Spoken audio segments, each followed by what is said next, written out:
1806-cı ildə hansı ərazimiz işğal olundu? Dərbənd, Bakı, Quba. Ruslar hara desant çıxartdılar, amma məğlub edildilər. Bakı xanı kim idi uşaqlar? Hüseyn Qulxan. Abbas Mirzəyə müraciət elədi kömək üçün. Sizcə kömək gəldimi? Dərhal gəldi, əlbəttə gəldi. Və Rus desantlarının vəziyyəti pisləşdiyinə görə neynədilər? Geri çəkildilər. Oradan hara gedəcəklər sizcə? Nə qədər ki, Bakı alınmayıb, o vaxta qədər Şirvan və Qarabağdakı nailiyyətlər həmişəlik təhlükədə olacaq. Onsuz da bilirsiniz ki, Pyotrdan bəri Aylin əsas məqsəd nədən ibarətdir? Haranın işğalı? Bakının işğalı. Carbalakən yox qızım, Bakının işğalı. Siyanov harda qətlə yetirildi uşaqlar? Siyanov harda bir qətlə yetirildi? Bakıda İbrahim bəy Siyanovu öldürdü. Bakı xan çağırmışdı mı, gəlin münaqişəni sülhün yoluna qoyaq, söhbət eləyək, açarları verək və s. Və Rusiya yenidən qüvvə toplayıb birinci haranı işğal etdi? Dərbəndi. İşğal edən kimi də ləğv elədi. Ardınca Bakı işğal edən kimi də ləğv elədi. Və Hüseyn Qulxan əhali qırğından qorumaq üçün neynədi? Hara qaçacaq yenə?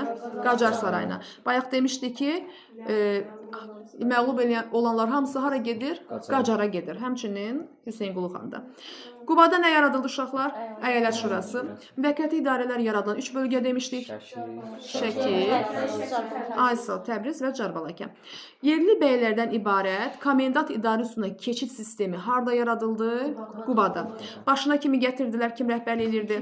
İkinci, Haran xanı idi keçmiş xanı? Bakı. Neçə nəfərdən ibarət idi əyalət şurası? 9. Bunlardan 3-ü. Amma kimin sözü keçərli idi? Rusların sözü keçərli idi. Və 1-ci Rus-Qacar müharibəsi dövründə baxaq gör Rusiyaya qarşı hansı üsyanlar baş verib. 1-ci Rus-Qacar müharibəsi neçənci illəri əhatə elədi? 1804-13, düzdürmü? 1804-13. Baxaq.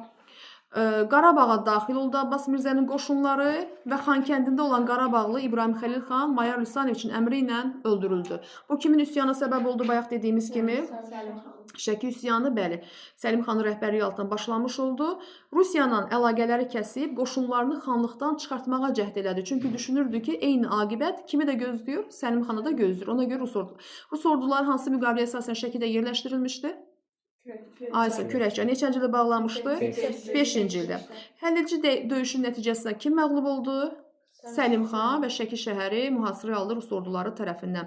Və Şəkidə nə yaradılacaq 1806-cı ildə? Müvəqqəti idarə. Kimi gətirdilər müvəqqəti idarənin başına? Aysal Xoylu Cəfərqulu. Köçürtmə həyata keçirtdimi? Erməniləri də köçürtmüşdü, bəli. Quba üsyanı nə vaxt uşaqlar? 1810-cu ildə. Kimin rəhbərliyi altında? Şeyx Əli xanın. Və Gilgilçay döyüşü 1810-da kimin qələbəsindən bitmişdi? Şeyx Əli xanın. Son iki döyüşdə kim məğlub oldu bəs? Bəli, Şeyx Əli xan məğlub oldu. Yeni hara getmək məcburiyyətində qalır? Bəli. Və Quba üsyanı beləliklə yatırıldı. Bunu bəhanə elədilər ki, əyalət şurası Qubanı idarə edə bilmir, eləyə bilsəydi, bəli, üsyan olmazdı. 1810-cu ildə ləğv eləyib, nə yaratdılar burada? Komendant idarə üsulu yaradıldı. Beləliklə, Şəkili Səlim xan, Qarabağ hakim Mehdiqulu, Şirvanlı Mustafa xan Rus ordusu generalı olmalarına baxmayaraq Rusiyaya qarşı idilər. Hansı xanlar ki, Rusiya ilə müqavilə bağlamışdı, onlara birbaşa xan titulunu əllərindən alıb general titulu verilmişdi. Yəni, onlar əslində Rus generalı hesab olunurdu. Amma kimə qarşı idilər? Ruslara qarşı idilər. İndi baxaq, biz bayaq dedik ki, baxmayaraq ki, Qacarlar Qafqazın işğalından narahat idilər, amma bunun üçün 1791-ci il hansı müqavilədən sonra əməli addım ata bilmirlər? Yassıdan sonra. Bununla belə 1806-cı ildə Rusiyanın işğallarına qarşı Qacarlar əməli addım atdılar. Yəni, nə başlayır aralarında? Müharibə. Onların arasında hansı döyüş var? Neçənci ildədir? 7-ci ildə. Nəyə diqqətli oluruq? Testlərdə Rus-Qacar müharibəsinə aid olan döyüşlər içərisində bunu götürmürük. Bu, Osmanlı ilə Rusiya arasına aid döyüşdür. Kimin məğlubiyyəti ilə bitdi uşaqlar? Osmanlıların ordusu məğlub oldu. Və hansı müqavilə ilə bitmiş oldu?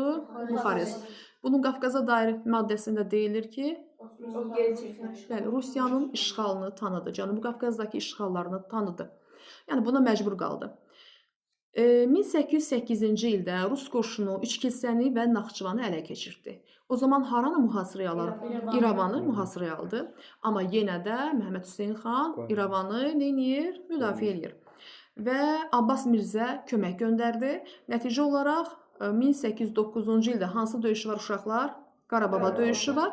Abbas Mirzənin başçılığı altında Qacar ordusu ilə birləşmiş qüvvələr rusların əsas qüvvələrini darmadağın elədilər. Bu bizdə bir balaca sevinc yaratdı, çünki Napolyon da bilirsiniz ki, Avropada işğalları başlatmışdı və belə olanda ümid elirdi ki, Rusiya bir neçə cəbhədə müharibədən zəif düşəcək, bəlkə qələbə qazana bilərik. 1808-9-cu illərdə Rusiyanın məğlubiyyətlə döyüşlərdə başa çatması Qudoviçin istefaya gedib kimin gətirilməsinə əvəz Tormasovun əvəz olunması ilə yekunlaşdı.